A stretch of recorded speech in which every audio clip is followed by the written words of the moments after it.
It's me, Gabagoo Life, welcome. It's me, Gabagoo Life, welcome. It's me, Gabagoo Life, welcome. It's me, Gabagoo Life, welcome. That's my opinion! Back to our series. Episode 8. Oh my gosh, we're finally here. I promise to make this one quick. If you have not heard my experiences, please go back and watch the other episodes.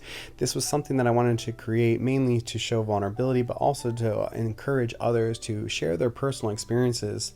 When you share your personal experiences, you touch people's soul, but nobody can take that away from you because it's your personal experience. So in this episode, we are going to talk about guns. We're going to talk about guns at Pride. We're going to talk about my experience with guns and just how we can do better on our policing policies at Pride. Overall, when I was a child, I would say the community policing that I was exposed to was very much the Dare in the middle school sort of vibes. All of my neighbors were police. My uncle was a sheriff. And the policing that I got was from obviously a privileged standpoint, but police are in my hometown, but they would always be around and you would see them because you were friends with their children. I'm just going to tell you exactly how it is. I used to be friends with gang members where I was from, and they adopted me. And one time I was in one of their homes, and I don't know if it was another gang or if it was police, but they shoved me underneath the mattress and there was a shootout outside of the bedroom that I was in. So gun violence to me has always been terrifying.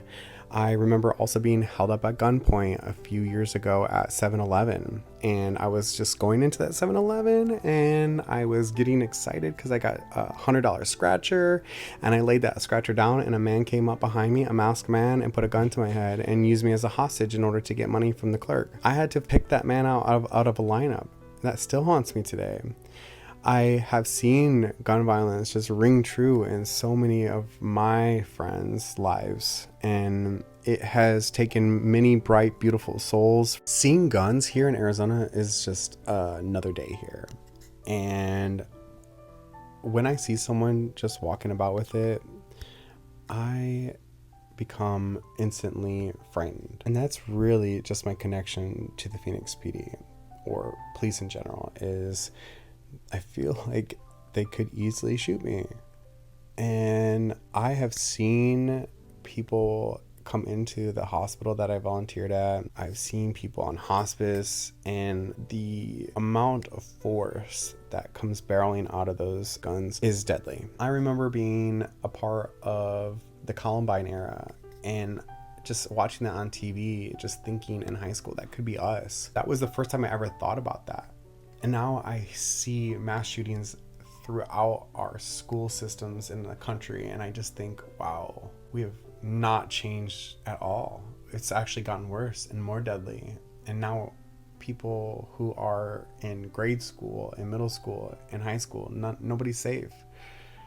You should at least be able to go to school and not have to worry about getting shot. My experience with guns is from the perspective of a hunting family.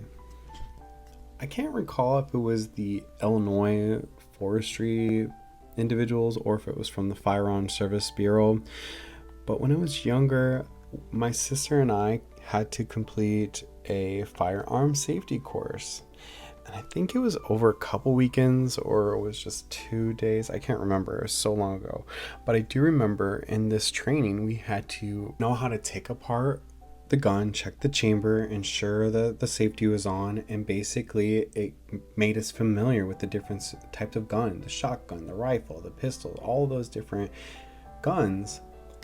And then at the end, once we graduated after taking this test, the individuals who were training us showed us how a musket worked. I wish that we all had muskets. I'm just going to be honest with you.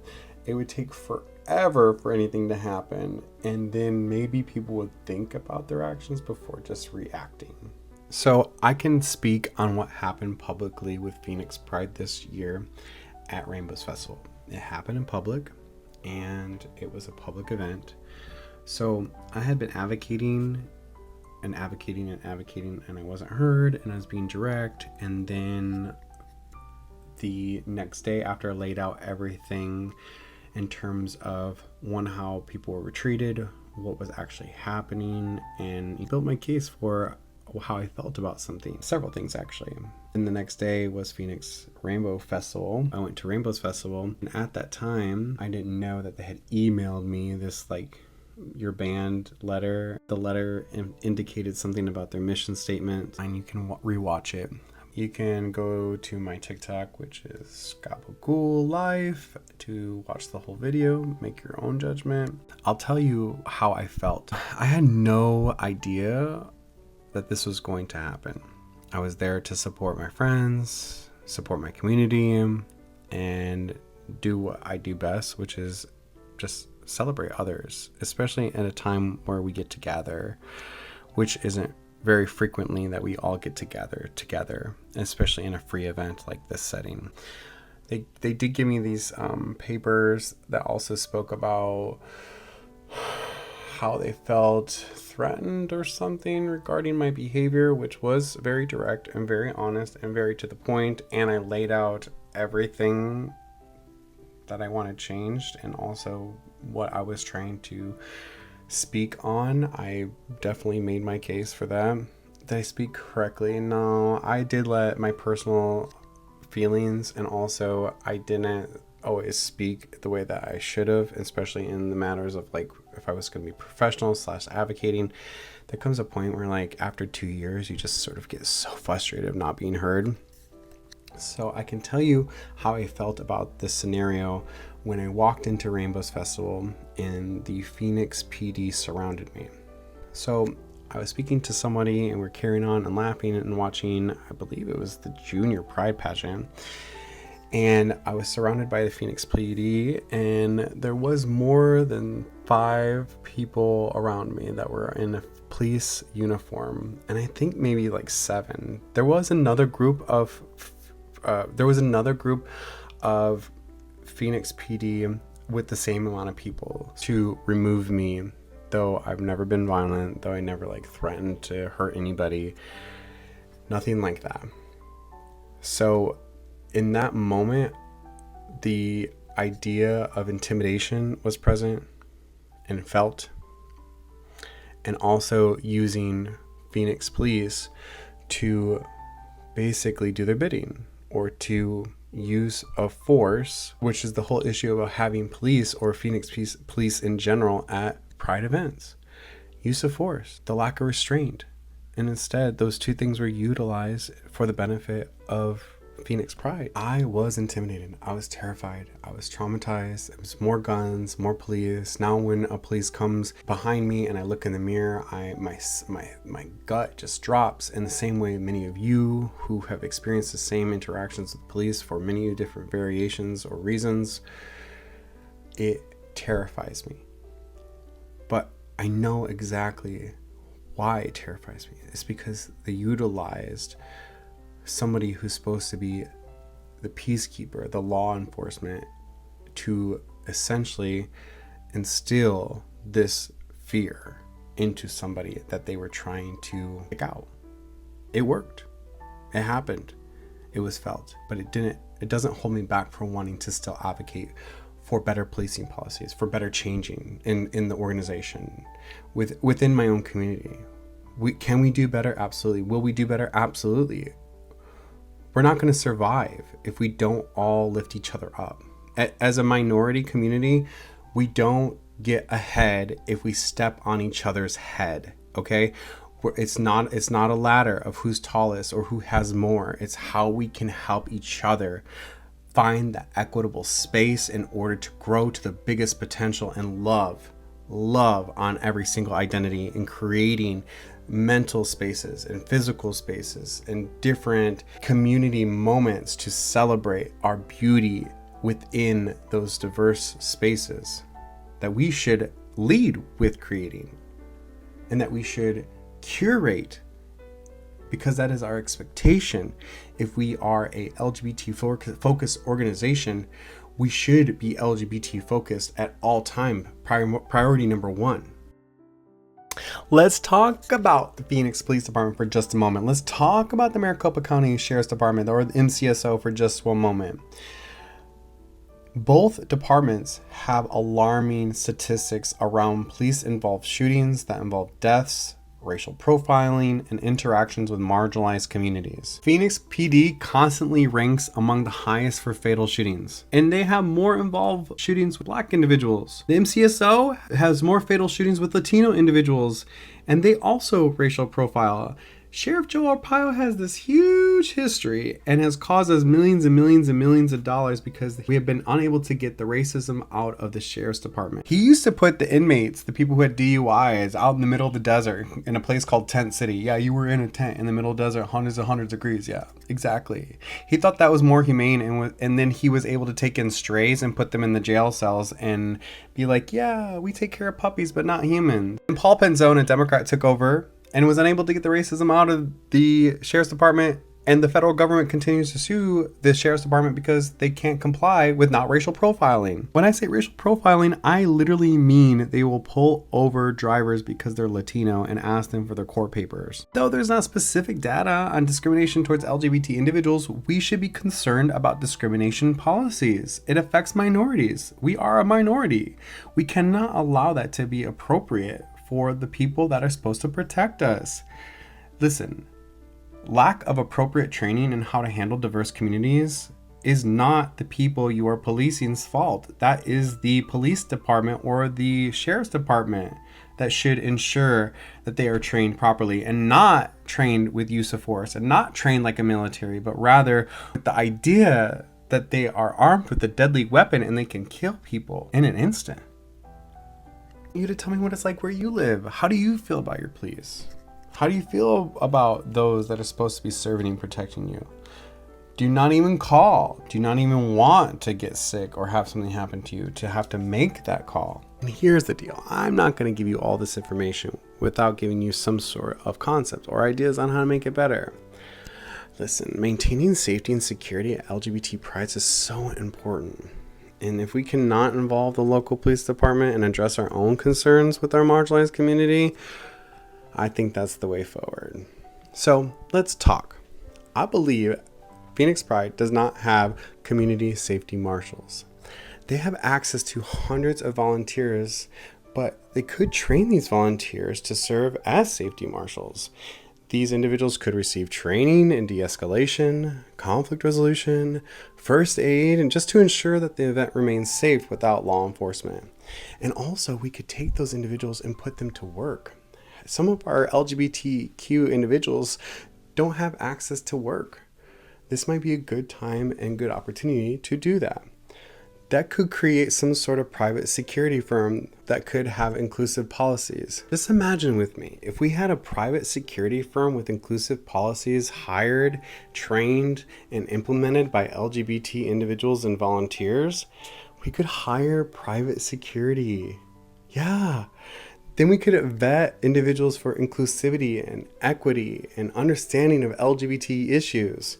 These firms could then have experience working in diverse environments and offer protection without intimidation or discrimination. Another idea that we don't think about often is restorative justice teams.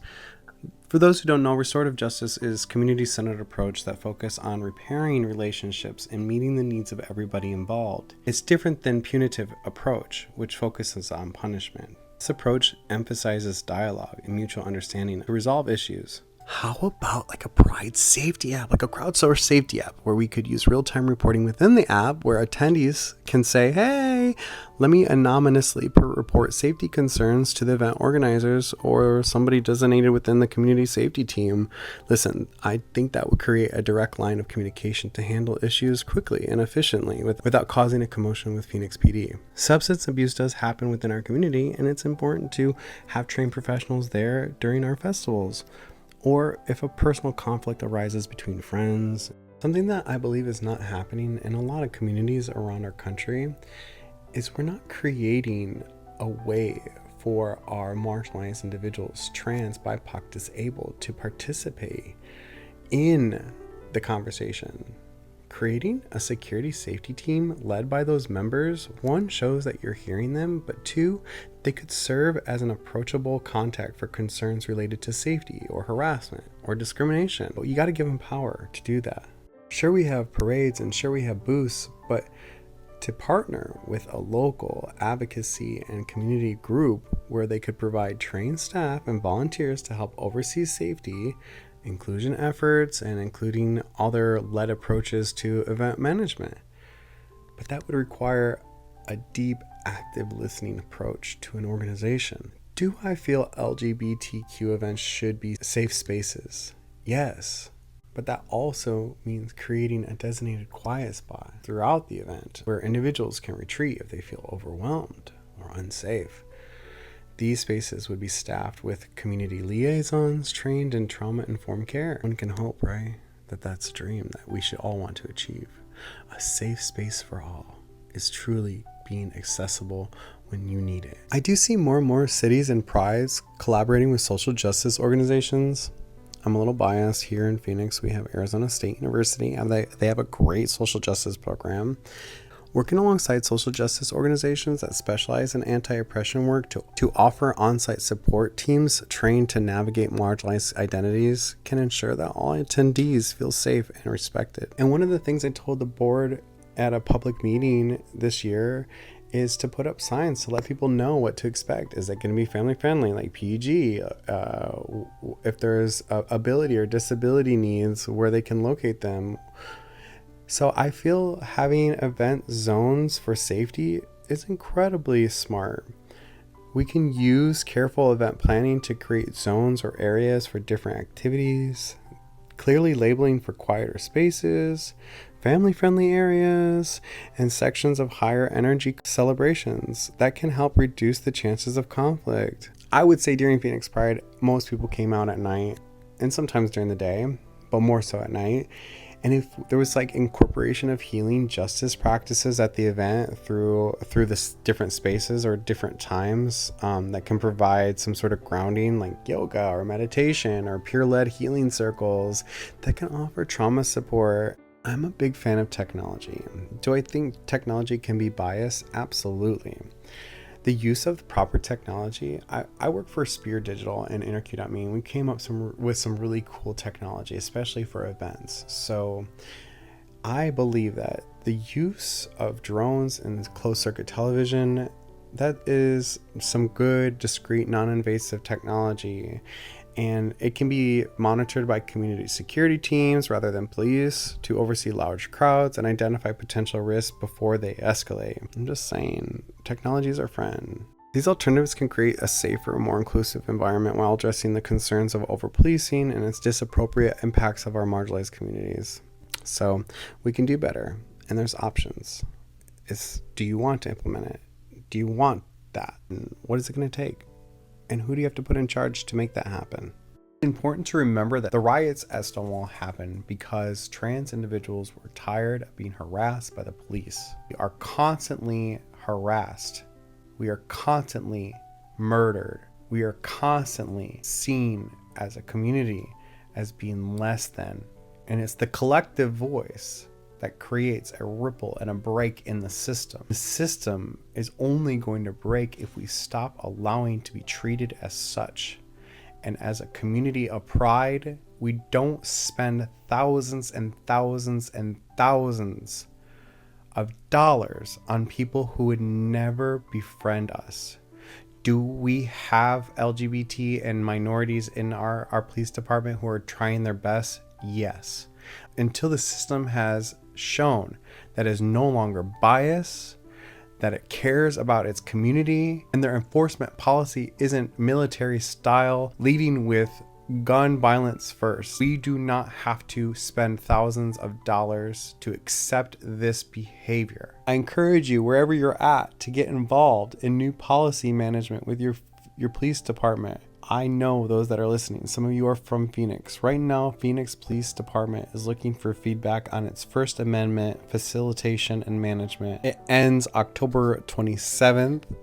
So utilize your voice. Speak up. We can do better. When we have the opportunity to share and give feedback, do it. It's hard work to create impactful change. Collectively, as one voice, not one rising above the next, but rising together, great, grand change can happen on an enormous scale. And we should do it together and with pride. Thank you so much for letting me create this series. Thank you so much for listening. Thank you so much for sharing and subscribing and continually push me forward as an artist.